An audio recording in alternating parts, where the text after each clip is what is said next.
Hello friends, welcome back to my channel. I am Soni Singh. आज के video में हम लोग अकाउंट्स पढ़ेंगे। अकाउंट्स में दीदी क्या पढ़ेंगे? हम लोग कंपनी अकाउंट पढ़ेंगे। दीदी कंपनी अकाउंट सडनली आपने स्टार्ट किया। हम लोग की जो बीएमटी की सीरीज चल रही थी, एकदम करेक्ट, हम लोग की बीएमटी की सीरीज चल रही थी।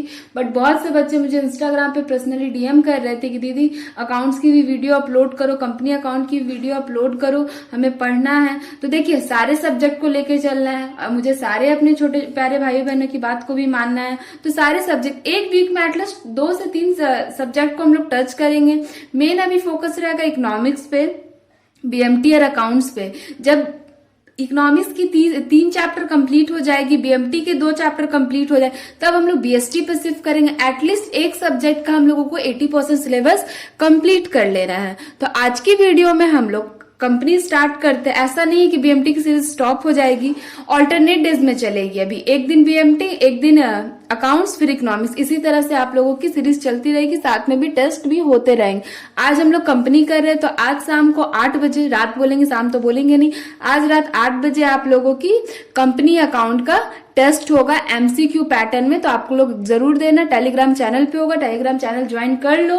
बहुत सारे बच्चों को टेलीग्राम चैनल ज्वाइन करने में प्रॉब्लम हो रही है, तो सिंपल जाके टेलीग्राम में सोनी सिंह ट्यूटोरियल लिखना, आ जाएगा। वहां पे लोगो भी बना हुआ है, आपको दिख जाएगा, कोई टेंशन लेने की बात नहीं। और जिनको इंस्टाग्राम अकाउंट आईडी ढूंढने में प्रॉब्लम हो रही है, सोनी प्रताप सिंह, सोनी स्पेस देके प्रताप सिंह, टॉप में भी मेरा नाम आपको मिल जाएगा। अभी मैं स्क्रीन पे आप लोगों को शो कर दिया, आप लोग वहां से देख लो। तो चलिए स्टार्ट करते हैं आज की वीडियो के फर्स्ट वर्ड, कंपनी अकाउंट। दीदी कंपनी अकाउंट में हम लोग accounting for share capital, first introduction means theory. देखिए आप लोग का एमसीक्यू पैटर्न है, तो ज्यादातर क्वेश्चन के चांसेस है कि थ्योरिटिकल है, तो हम लोग को थ्योरी पार्ट को अपना स्ट्रांग रखना है। तो थ्योरी पार्ट को स्ट्रांग रखने के लिए तो सबसे पहले कंपनी का हम लोग को मेन डिटेल्स में पढ़ लेना है कि कंपनी के फीचर्स क्या है, कैरेक्टरिस्टिक्स क्या है, डेफिनेशन क्या है, फिर डिफरेंस क्या है, फिर कंपनी में कौन कौन सी कंपनी आती है, किसे कंपनी का, तो सारी चीजों को हम लोगों को पढ़ लेना है। 2 पार्ट में थ्योरी कवर करेंगे, एक पार्ट ये, एक पार्ट और आएगा। और फिर हम लोग सम्स के क्वेश्चन पे चलेंगे। सम्स आप लोगों के किस टाइप में आएंगे, तो चलिए स्टार्ट करते हैं। सबसे पहले सम सॉल्व करने से पहले, एमसीक्यू सम को सॉल्व करने से पहले आप लोगों को 1 से 2 सम कम से कम डीपली अच्छी तरह से सॉल्व करने की जरूरत है, ताकि एमसीक्यू सम्स को समझने की और सॉल्व करने की आप लोगों की स्किल को डेवलप किया जा सके। तो सबसे पहले डेफिनेशन, कंपनी है क्या? मैं आपसे पूछती हूँ, आपके नजर में कंपनी है क्या? आप कंपनी को क्या समझते? जब हम लोगों ने पार्टनरशिप पढ़ा था, तो पार्टनरशिप में मैंने पूछा था व्हाट इज पार्टनरशिप। दीदी पार्टनरशिप का मतलब है कि 2 पार्टनर होंगे, आपस में एग्रीमेंट करके अपनी फर्म को चला रहे होंगे, वो होता है पार्टनरशिप। बट कंपनी क्या होता है? तो चलिए डेफिनेशन को पढ़ते हैं। Company means a company incorporated under this act any previous company law. देख, ये आपका एक डेफिनेशन नहीं हो सकता, लेकिन कंपनी होता क्या है वो यहाँ पे लिखा है। A company is a artificial person created by law having a separate entity with a perpetual succession and common seal. Company कोई इंसान नहीं होता है, कंपनी एक आर्टिफिशियल पर्सन है, जो ग्रुप मेंबर्स मिलकर कंपनी को बनाते हैं। कंपनी को इंडिविजुअल इंसान पर्सन नहीं होता है, आर्टिफिशियल पर्सन होते हैं, क्रिएटेड बाय लॉ होते हैं। सबसे मेन चीज है कि लॉ के थ्रू बनता है। अगर ये लॉ के थ्रू नहीं बनता तो वो कंपनी ही नहीं कहलाएगा, इसे लॉ के थ्रू बनाना होगा। सेपरेट एंटिटी होती है, अपना एक अस्तित्व होता है, अपना एक पहचान होता है। परपेचुअल एसोसिएशन मतलब होता है कि अगर किसी भी इंसान, कोई इंसान मर भी जाता है, मान लीजिए जैसे कि मर गया, इन द सेंस कंपनी में 10 डायरेक्टर्स हैं, उसमें से एक डायरेक्टर की डेथ हो गई, तो क्या कंपनी बंद हो जाएगी? या 2 डायरेक्टर की डेथ हो गई, क्या कंपनी बंद हो जाएगा? नहीं। कंपनी खुद का स्पेशल आर्टिफिशियल पर्सन है, किसी के जाने से कोई फर्क नहीं पड़ता, ना आने से कोई फर्क पड़ता है, ना किसी के डेथ से कोई फर्क पड़ता। कंपनी अपना कंटिन्यू प्रोसेस में चलती रहेगी।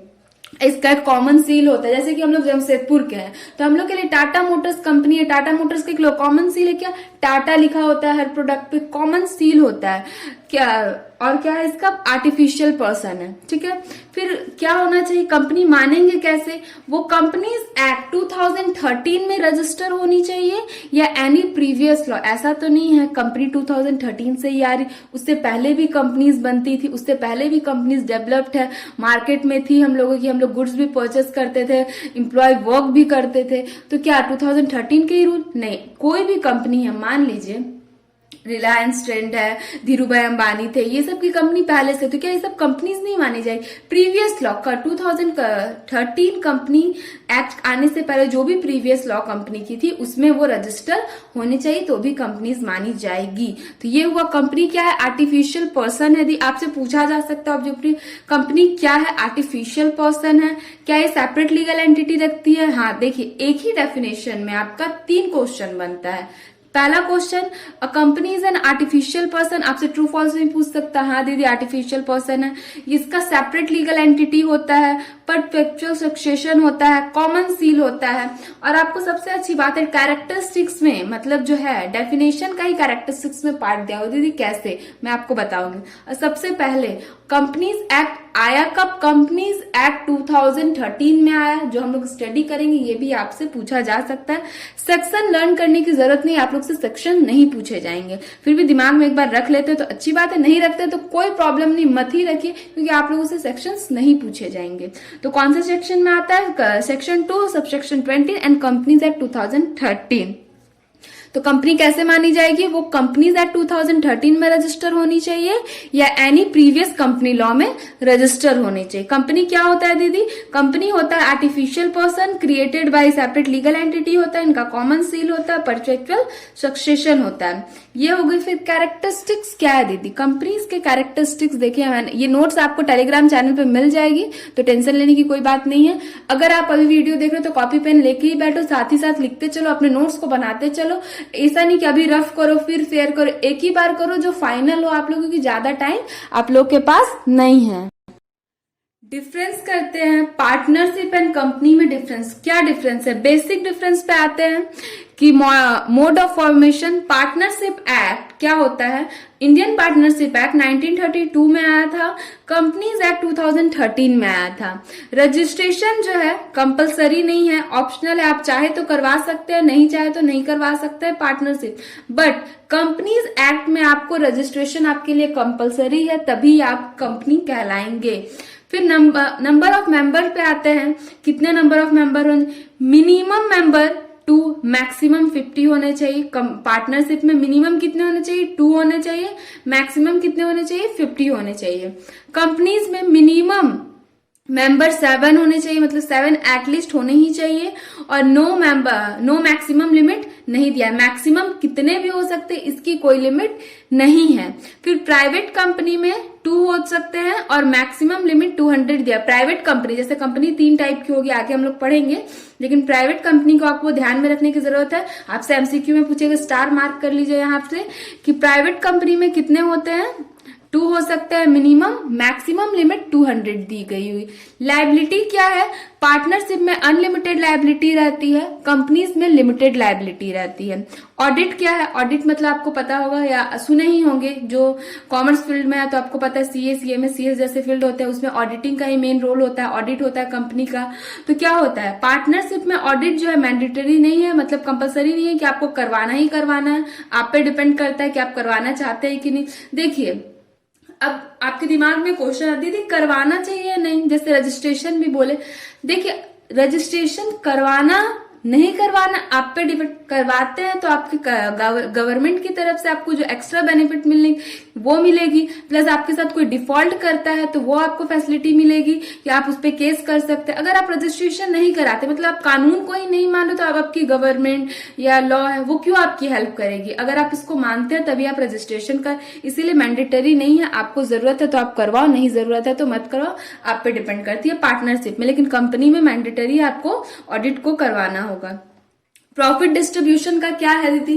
प्रॉफिट डिस्ट्रीब्यूशन पार्टनरशिप में एज पर पार्टनरशिप डीड होता है। पार्टनरशिप में मेन रोल किसका होता है? पार्टनरशिप डीड का होता है। अगर आप रजिस्ट्रेशन करवाते हैं तो आपको पार्टनरशिप डीड बनाने की जरूरत है, उसमें सारी डिटेल्स आपकी A to Z चीज लिखी जाएगी, किस पार्टनर ने कितना कॉन्ट्रीब्यूशन दिया, क्या प्रॉफिट मिलेगा, सारी चीजें हम लोग उसमें लिख देते हैं। उसी तरह जब कंपनीज बनती है, कंपनीज एक्ट में रजिस्ट्रेशन होती है, तो आर्टिकल ऑफ एसोसिएशन भी बनाया जाता है। तो आर्टिकल ऑफ एसोसिएशन मीन्स दीदी उसमें सारी डिटेल्स लिखी रहती है, कितने डायरेक्टर है, किसका कितना शेयर है। कंपनी में हम लोग क्या पढ़ते हैं, शेयर पढ़ते हैं, तो कितना किसका शेयर है, क्या चीज है, सारी चीजें इसमें लिखी होती है। एक बार रिवीजन करते हैं शॉर्ट में, यही बेसिक डिफरेंस है। पार्टनरशिप एक्ट कब आया दीदी? पार्टनरशिप एक्ट आया 1932 में। कंपनीज एक्ट कब आया? कंपनीज एक्ट आया 2013 में। देखिए मेरे साथ बोलते रहिए, मैं आप लोग के सामने नहीं हूं, आप लोग वीडियो देख के पढ़ रहे हैं, तो आप लोगों को मेरे साथ बोलते रहना है, ताकि देखिए जब आप 1 से 2 बार किसी चीज को बोलेंगे ना, ऑब्जेक्टिव माइंड में फिट हो जाएगा। जब आप ऑब्जेक्टिव रीड करेंगे तो अरे हाँ इसका ये आंसर होगा, आपके माइंड में क्लिक होगा। तो मेरे साथ बोलते रहिए। चलिए फिर से बोलते हैं। पार्टनरशिप एक्ट कब आया? पार्टनरशिप एक्ट आया 1932 में। कंपनीज एक्ट कब आया? कंपनीज एक्ट आया 2013 में। पार्टनरशिप में रजिस्ट्रेशन कंपलसरी नहीं है, ऑप्शनल है, आप चाहे तो करवा सकते हैं, नहीं चाहे तो नहीं करवा सकते। कंपनीज एक्ट में रजिस्ट्रेशन कंपलसरी है। फिर पार्टनरशिप में कितने मिनिमम मेंबर होने चाहिए? एटलीस्ट 2 होने चाहिए। मैक्सिमम लिमिट 50 दी गई है। कंपनीज में मिनिमम 7 दिया गया, मैक्सिमम के लिए कोई भी लिमिट नहीं है। फिर प्राइवेट कंपनी जो है 2 रख सकती है मिनिमम मेंबर को, और मैक्सिमम 20 ही रख सकती है। फिर लायबिलिटीज क्या होती है? पार्टनरशिप में अनलिमिटेड लायबिलिटीज होती है, कंपनी में लिमिटेड लायबिलिटी होती है। फिर ऑडिट के लिए पार्टनरशिप मॉनिटरी नहीं है, कंपलसरी नहीं है, पार्टनरशिप कंपलसरी नहीं है ऑडिट के लिए। और क्या बोलते हैं, कंपनी में ऑडिटिंग जो है वो कंपलसरी है। प्रॉफिट डिस्ट्रीब्यूशन होता है एज पर पार्टनरशिप डीड, और कंपनी में प्रॉफिट डिस्ट्रीब्यूशन होता है as per article of association. तो यहां तक हम लोगों ने कवर कर लिया। अब हम लोग पढ़ते कितने टाइप्स ऑफ कंपनीज होती है। काइंड्स ऑफ कंपनी, तो हम लोग की 3 टाइप्स ऑफ कंपनी हम लोगों को पढ़नी है। एक होता है 1 पर्सन कंपनी, एक होता है प्राइवेट कंपनी, एक होता है पब्लिक कंपनी। तो दीदी ये सब में डिफरेंस क्या है, सबका क्या मतलब है, आप हमें बताइए, एकदम बताएंगे। 1 पर्सन कंपनी की पहले हम लोग डेफिनेशन पढ़ते हैं। 1 person company means a company which have only 1 person as a member. Company में मेंबर होते हैं, मतलब 1 पर्सन से समझ में आ रहा है कि उसमें जो मेंबर्स होने चाहिए वो 1 ही होने चाहिए, एटलीस्ट 1 ही में। एटलीस्ट क्या, last and 1, first and last जो बोलते हैं ना, एक ही मेंबर होगा, वही कहलाएगा 1 पर्सन कंपनी। तो प्राइवेट कंपनी क्या होता है? Company whose article of association restricts the transferability of a share or prevent the public at large from the subscription of them। मतलब प्राइवेट कंपनी जो मिनिमम कुछ मेंबर्स, ऐसा नहीं होता। जनरली हम लोग सुनते हैं कि प्राइवेट कंपनी फैमिली मेंबर वाले करते हैं, ऐसा नहीं है, फ्रेंड्स भी करते हैं। आप जिसको प्राइवेट एक ऑर्गेनाइजेशनली करते हैं वो प्राइवेट कंपनी कहलाता है। पब्लिक कंपनी क्या होता है? Public company is not a private company. इसका डेफिनेशन ये है कि पब्लिक कंपनी जो होता है वो प्राइवेट कंपनी नहीं होता है। तो दीदी कैसे? अब वो पब्लिक, उसमें नाम में पब्लिक सबके लिए आ रहा है। वो जो प्रॉफिट शेयर करेगा, अगर उसको कुछ चाहिए भी होगा मार्केट से, इसको हम लास्ट में डिफरेंशिएट आपको करेंगे प्राइवेट और पब्लिक में और क्या अंतर है। तो जब उसको कुछ चाहिए होगा मार्केट से, पब्लिक है तो वो मांग सकती है अपने ऑडियंस से, ऑडियंस ही बोलेंगे अपने कंज्यूमर से कि अगर उसको अपना प्रॉफिट दे रही तो मांगेगी। बट क्या प्राइवेट कंपनी मांग सकती हो? तो प्राइवेट है, क्योंकि वो अपना प्रॉफिट भी जो रख रही है वो प्राइवेटली ही अपने पास रख रही, तो वो ये चीजें नहीं कर सकती है। अब मेंबर्स पे आते हैं। मिनिमम एंड मैक्सिमम नंबर 1 हो सकते हैं, मेंबर्स 1 हो सकते हैं, but not more than 15 director. Member जो है 1 हो सकते हैं, but not more than 15 director. आपके 15 हो सकते हैं, बट उससे ज्यादा नहीं हो सकते हैं। प्राइवेट कंपनी में क्या है? एटलीस्ट 2 मेंबर हो सकते हैं, एटलीस्ट 2 मेंबर होने चाहिए। फिर 200 मैक्सिमम लिमिट दिया गया है। बट डायरेक्ट, देखिए मेंबर और डायरेक्टर में अंतर है, डिफरेंस है। मेंबर भी अलग होते हैं, डायरेक्टर भी अलग होते हैं। डायरेक्टर मतलब डिसीजन ले रहे, मेंबर मतलब उसका पार्ट ऑफ द प्रॉफिट है। डायरेक्टर और मेंबर में अंतर। तो ये आपको समझना होगा कि अगर आपसे एग्जाम में मेंबर पूछता है कि डायरेक्टर पूछता है, आपको ऑप्शन कंफ्यूजिंग करने के लिए दिया रहेगा, तो आपको पता होना चाहिए कि मेंबर्स कौन होते हैं एंड डायरेक्टर्स कौन होते हैं। तो मेंबर कितने होने चाहिए प्राइवेट कंपनी में? 2, मैक्सिमम 200, एंड डायरेक्टर 2 होने चाहिए, बट नॉट मोर देन 15। हम लोग का 15 डायरेक्टर से ज्यादा डायरेक्टर नहीं होने चाहिए। बट पब्लिक कंपनी में एटलीस्ट 3 मेंबर होने चाहिए।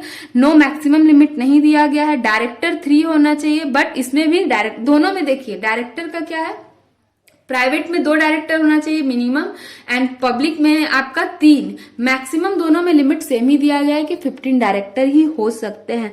तो दीदी प्राइवेट कंपनी क्या है और पब्लिक कंपनी में आप बोले तो एक डिफरेंस बताएंगे। देखिए प्राइवेट कंपनी मतलब मैं, मेरे ब्रदर, मेरे सिस्टर या मैं कुछ फ्रेंड्स लोग मिलके उस फर्म को चला रही हूँ, तो मैं वो प्राइवेट ऑर्गेनाइजेशन है। मैं प्राइवेट कंपनीज एक्ट में रजिस्ट्रेशन करवाई हुई हूँ, सेक्शन 2 क्लॉज नंबर 68 में अपना रजिस्ट्रेशन करवाई हूँ। तो मुझे कल को पैसे की जरूरत होगी तो मैं सिर्फ उन्हीं लोगों के पास जाऊंगी, क्योंकि मेरे फर्म को, मेरी फर्म नहीं, कंपनी को जो प्रॉफिट हो रहा है हम ही 4 लोग मिलके रख ले रहे हैं अपने पास। तो क्या होगा, प्रॉफिट की भी जरूरत होगी तो वही लोगों के साथ हम शेयर करेंगे। अगर मुझे कुछ पैसे की भी जरूरत होगी तो मैं उन्हीं लोगों से मांगूंगी। बट पब्लिक कंपनी क्या है, कल को आपसे मार्केट में डिमांड कर सकती है कि मुझे, क्योंकि आपको अपना प्रॉफिट दे रही है, आप उसका शेयर खरीद रहे हैं, आप उसका प्रॉफिट में कंट्रीब्यूशन कर रहे हैं, उसी के प्रॉफिट आपको दे रही है, तो कल को उसको जरूरत भी होगी तो अपने पब्लिक से मांगेगी। तो प्राइवेट और पब्लिक कंपनी में यही बेसिक डिफरेंस है। अब पहचानेंगे कैसे कि कौन पब्लिक कंपनी है, कौन प्राइवेट कंपनी है, कौन 1% कंपनी। किसी भी फर्म के नाम के आगे लास्ट में जैसे Soni Singh tutorial OPC limited, OPC लिखा रहेगा, लिमिटेड नहीं लिखा रहेगा। प्राइवेट कंपनी में आपका लिखा रहेगा, अगर मेरा प्राइवेट कंपनी है Soni Singh tutorial private limited, फिर पब्लिक है तो लिखा रहेगा सोनी सिंह ट्यूटोरियल लिमिटेड। तो आपको वर्ड से आपको अब समझ में आ जाएगा। तो अपने आसपास देखो कि कौन सा है प्राइवेट कंपनी है, कौन पब्लिक कंपनी। 1% कंपनी आपको नजर नहीं आएगी, बहुत कमी होती है मार्केट में, आपको दिख जाएगी। तो आज के लास्ट टॉपिक पे हम चलेंगे, जो हम लोग पढ़ेंगे काइंड्स ऑफ अ शेयर। तो सबसे पहले आपको सारे सम्स जो आएंगे आपके, यही 2 टॉपिक पे आएंगे। एक होगा प्रेफरेंस शेयर, एक होगा आपका इक्विटी शेयर। तो प्रेफरेंस शेयर क्या होता है और इक्विटी शेयर क्या होता है, इसमें आपको बेसिक डिफरेंस पता होनी चाहिए। बेसिक डिफरेंस नहीं बोलेंगे, इसकी मीनिंग्स आपको पता होनी चाहिए। प्रेफरेंस शेयर क्या होता है, dividend is paid preference share before is paid equity share. क्या होता है, जो प्रेफरेंस शेयर मिलता है, प्रेफरेंस नाम में ही पता चल रहा है प्रेफरेंस मिल रहा है। जब भी डिविडेंड मिलेगा, dividend means what, dividend means profit होता है। कंपनी में प्रॉफिट को डिविडेंड बोला जाता है। डिविडेंड मीन्स क्या हुआ, प्रॉफिट मिल रहा है। Dividend is paid on preference share before is paid equity share से मिलता है। फिर इसमें वही सेम चीज लिखा है, dividend is paid on equity share after is paid preference share. Equity share क्या मिले, प्रेफरेंस शेयर को पहले प्रॉफिट डिविडेंड दे दिया जाता है, उसके बाद इक्विटी शेयर को मिलता है। और इसमें बोला जा रहा है कि पहले हम लोग को मिलता है, फिर उसके बाद में इक्विटी शेयर को मिलता है। अब इसमें क्या होता है, रेट ऑफ डिविडेंड फिक्स्ड होता है। इसमें जो आपने अपना रेट ऑफ डिविडेंड मिलेगा आपको, वो फिक्स होगा प्रेफरेंस शेयर में। बट इक्विटी शेयर में rate of dividend is proportionate by board of director, year two year आपका ग्रोथ होते रहता है आपका इक्विटी शेयर में। फिर प्रेफरेंस शेयर जो रहता है आपका रिडीम्ड ऑन ड्यू डेट, मतलब जैसे कि आप शेयर खरीदे, एक टाइम के लिए खरीदे, फिक्स टाइम के लिए खरीदे, आप अपने ड्यू डेट पे ही कर सकते हैं। बट क्या होता है, अ कंपनी में buy back is equity share, मतलब कंपनी अपना शेयर खुद भी खरीद सकती है। यह सब सारी चीजें आप डिटेल्स पे धीरे धीरे जब वीडियोस अपलोड होगी तो आपको सारी चीजें क्लियर हो जाएगी। आई होप आपको कंपनीज के जो इंट्रोडक्शन था, बेसिक कॉन्सेप्ट था, थ्योरी थी, अच्छी तरह से समझ में आए होगा। अगर कोई भी पॉइंट नहीं समझ में आता तो कमेंट सेक्शन में कमेंट करना, नेक्स्ट वीडियो में उसे हम लोग डिस्कस कर लेंगे। आई होप आपके लिए वीडियो हेल्पफुल रही हो। कि अगर वीडियो पसंद आती हो तो लाइक करना, कैसी लगे कमेंट सेक्शन में जरूर बताना, और चैनल पर नए हो तो सब्सक्राइब कर लो। रेगुलर वीडियो अपलोड हो रही है, चाहे वो सीबीएसई के हो, आईसीएसई के हो या जैक के स्टूडेंट हो। जैक के लिए भी हर बोर्ड के लिए इक्वली प्रेफरेंस दिया जा रहा है आप लोग को, सारे आप लोग को नोट्स के साथ। Thank you for watching this video guys, thank you so much.